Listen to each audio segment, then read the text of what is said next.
अल्लाहुम्मा सल्लि अला सय्यिदिना मुहम्मदिन व अला आलि सय्यिदिना मुहम्मदिन व बारिक वसल्लिम। Daily Islamic network YouTube channel पर आप सबको खुश आमदीद।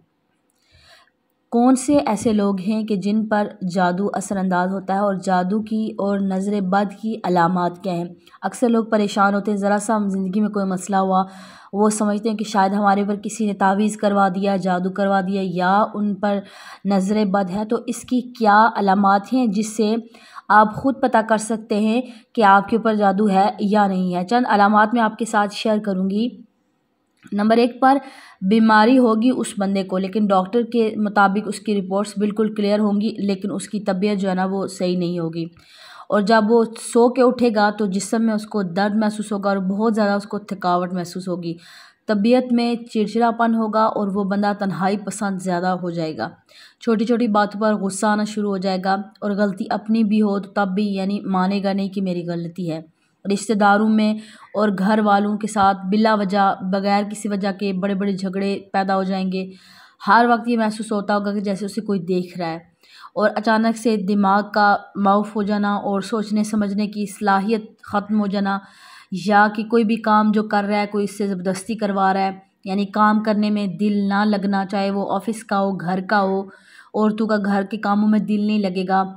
और सर में, सीने में, कमर के निचले हिस्से, कांधों में ऐसे बोझ महसूस होगा। मैदे वगैरह में एक मुस्तकिल दर्द रहेगा उस बंदे को। और उस बंदे को सांस लेने में तंगी महसूस होगी, जैसे सांस बंद होता हुआ महसूस होगा। और दिल की धड़कन का तेज़ हो, और शाम के टाइम अक्सर दिल ऐसे डूबता हुआ महसूस होगा, जैसे दिल जो है ना वो डूब रहा है। और सुस्ती का वो बंदा सुस्ती का आदी हो जाएगा और कसरत से जमाइयाँ आएंगी उस बंदे को। और भूलने की उसको बहुत ज़्यादा बीमारी हो जाएगी, यानी चीज़ें रख कर भूल जाना, जैसे कोई छोटी से छोटी चीज़ रख कर घर की भूलने की बीमारी हो जाएगी। भूल जाएगा कि मैंने कहाँ रखी थी। और नमाज में और नेक कामों में दिल नहीं लगेगा।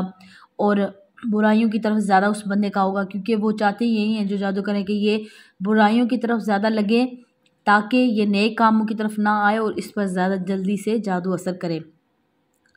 और ऐसा उसे महसूस होगा जैसे उसे कोई आवाज़ दे रहा है। ऐसे बंदे को ना ऐसे महसूस होगा जैसे कोई आवाज़ दे रहा है, और बाद उसे कुछ आवाज़ें सुनाई भी देंगी, लेकिन उसके घर में इधर तो आसपास कोई भी नहीं होगा। और ख्वाब में पानी, खून या जो खूनख्वार जानवर हैं उस तरह के नज़र आना, जैसे सांप वगैरह या खूनख्वार जैसे शेर वगैरह और बिल्ली और इस तरह की चीज़ें अगर कोई नज़र आएंगी उसे ख्वाब में, तो इसका मतलब है कि उस बंदे पर जादू वगैरह है। और उसके बाद वो कारोबार अच्छा खासा चल रहा, अचानक से कारोबार का बंद हो जाना। कोई भी चीज़ है उसकी अच्छी, चाहे वो कोई स्टूडेंट ही हो बंदा और वो पढ़ाई में अच्छा था, लायक था, और अचानक से उसके ग्रेड्स ख़राब होना शुरू हो गए, उसका मतलब ही यही हो सकता है। और बाद लोगों के चेहरे पर बुरे असर नज़र आना, यानी को कई लोग जिनको वो देखते ही उनको उससे नफ़रत पैदा होगी, यानी उसे अच्छा नहीं लगेगा कि ये बंदे उसके सामने आए हुआ या वो उनसे मिले। बाद दफ़ा करीबी अपनी फैमिली के लोग भी हो सकते हैं कि उनको देखकर उसको गुस्सा आएगा कि ये लोग क्यों आ रहे हैं। ऐसा भी बाद दफ़ा होता है ऐसे ऐसे मरीज़ के साथ। और बिला वजह यानी चलते फिरते अपने पीछे आगे आहट महसूस करना, और बाद दफ़ा बैठे बैठे अजीब तरह की घर से स्मेल आएगी, उस ऐसे बंदे को स्मेल आएगी, और बाल तेज़ी से गिरना शुरू हो जाएंगे ऐसे बंदे को। और सर में दर्द रहता होगा, ऐसे इंसान को सर में दर्द रहता होगा, और नींद बहुत ज़्यादा ऐसे बंदे को आती है, और ताकि वो बस सोया रहे और सोया रहे और सोया रहे, अपना टाइम ज़ाया कर ले। और नमाज में इस बंदे का दिल नहीं लगेगा, बस उसी की नमाज की तरफ उसकी तवज्जो बहुत ज़्यादा कम हो गई। ऐसे होता है ना कभी कभी कि बंदा शौक़ के साथ नमाज़ पढ़ता है, दिल लगा कर नमाज़ पढ़ता है, तो ऐसे मरीज़ को नमाज में दिल नहीं लगता। कुरान पाक पढ़ते हुए दिल नहीं लग, यानी कुरान पाक खोला तो बस दिल करे कि बस इसको मैं बंद करूँ ना। ऐसे मरीज़ को ऐसे वाली फीलिंग्स आती है कि वो कुरान की तरफ और नमाज की तरफ उसका दिल नहीं लगता है, और बाकी फजूलियात की तरफ ऐसे मरीज़ को ज़्यादा लगा दिया जाता है। लेकिन जो बंदा अगर कोई सही बंदा हो, यानी पढ़ने वाला हो, 5 वक्त का नमाजी हो और कुरान पाक पढ़ने का हो आदी, तो उस बंदे पर ये चीज़ें फिर असर नहीं करती, चाहे कोई भी हो। वक्ती शायद थोड़ा वो असर दिखाए अपनी चीज़ें, लेकिन वो बंदा फिर उसका ईमान मजबूत होता है। वो कुरान पाक पढ़कर, सूरतें पढ़कर, अपने आप को वज़ाइफ पढ़कर अपने आप को महफूज से बचा लेता है और अपनी फैमिली को बचा लेता है। तो ऐसे मरीज़ को क्या करना चाहिए, इसका इलाज क्या है? अब अगर आपको ऐसा महसूस हो कि कोई बंदा ऐसा आपके साथ कर रहा है या हो रहा है आपके साथ ऐसा, तो आपने करना क्या है, 41 मरतबा सूरह फ़ातिहा पढ़नी है। 41 मरतबा सूरह फ़ातिहा, अव्वल व आखिर दुरूद पाक जो नमाज में पढ़ते हैं, दुरूद इब्राहिमी वही वाला। अक्सर लोग पूछते हैं कि कौन सा दुरूद पाक, कौन सा दुरूद पाक, वही वाला जो नमाज में हम पढ़ते हैं, ठीक है, दुरूद इब्राहिमी वो वाला अव्वल व आखिर पढ़ के दरमियान में सूरह फ़ातिहा 41 मरतबा, फिर उसके बाद 4 कुल, सूरह काफिरून, सूरह इखलास, सूरह फलक, सूरह नास, 4 कुल लोगे। उसके बाद आयतुल कुर्सी और ला हौला वला कुव्वता इल्ला बिल्लाहिल अलिय्यिल अज़ीम। कोशिश करें कि ये सारी चीज़ें एक ही जगह पर बैठकर पढ़ें और एक ही दिन पढ़ें। यानी आपने उस वक्त तक करना है जब तक आप बिल्कुल पुरसुकून नहीं हो जाते, उस वक्त तक रोज़ाना करना है।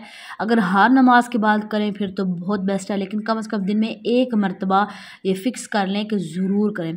अच्छा, आयतुल कुर्सी पढ़े, ला हौला वला कुव्वता इल्ला बिल्लाहिल अलिय्यिल अज़ीम, एक तस्बीह पढ़ें। ये सारी चीज़ें जो मैंने आपको बताई, पढ़ने के बाद इनको ना आप पानी पे दम करें। पानी पे दम करके इस पानी को खुद पिएं और जो मरीज़ है उसको पिलाएं, और जब तक वो बंदा ठीक नहीं होता तब तक उसको वो पानी पिलाते रहें, और वो उस बंदे को कहें कि खुद पढ़ो, यानी कुरान पाक खुद से पढ़ो, और ताकि वो खुद पढ़े और इस चीज़ से बच जाए। और नज़र बद, यानी एक होता है जादू, एक होता है कि नज़र, अब नज़र लगना ये किसी भी की भी लग सकती है, वालिदैन की औलाद को लग सकती है, औलाद की वालिदैन को लग, यानी जो भी चीज़ अच्छी लगती है वो उसकी यानी नज़र लग जाती है, यानी इख्तियार में नहीं है। तो ऐसे अगर किसी को कोई चीज़ अच्छी लगे तो क्या कहना चाहिए, माशाअल्लाह ला हौला वला कुव्वता इल्ला बिल्लाह।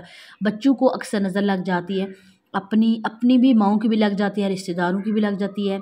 तो एक होती है नज़र लग जाना यानी खुद से, एक होता है नज़र बद, यानी एक बंदा अगर किसी को नेमतों में देख रहा है ना, तो वो उसको देखकर हसद से देख रहा है, यानी बुरी निगाह से देख रहा है, यार क्यों है इसके पास, ये बंदा क्यों कामयाब है। ये जो क्यों है ना, तो ये वाला ना, उस जो बंदा नेमत वाला होता है ना, उस बंदे को ये चीज़ तबाह करके रख देती है। तो ऐसे बंदे को यानी अगर पता चल जाएगी कि अच्छा ये अलामात हैं, तो फिर इस बंदे को ना बहुत ज़्यादा अपने ऊपर, यानी जो मैंने आपको बताया पढ़ने के लिए, वो वाली सारी चीज़ें पढ़ कर तो आप दम करें, और बच्चों के ऊपर भी दम करें ताकि आप ऐसी चीज़ों से महफूज। नज़र बद भी बहुत बुरी चीज़ है, ये जो है आपके अच्छे काम को भी बिगाड़ के रखती है। इसीलिए हदीस पाक में है कि जब भी आप कोई बड़ा काम स्टार्ट करें ना, तो उसको राज में रखें। जैसे कोई बिज़नेस कर रहा है, राज में रखें, ना बताएं किसी को। कोई बंदा घर बनवा रहा है अपना, तो ना बताएं। कोई बंदा गाड़ी ले रहा है या कोई बंदा अपने बड़े काम कर रहा है, तो किसी को ना बताएं, राज में रखें। और जब आपको कामयाबी मिल जाए फिर बताएं, क्योंकि आपका काम स्टार्ट होने से पहले ही बंद हो जाना है।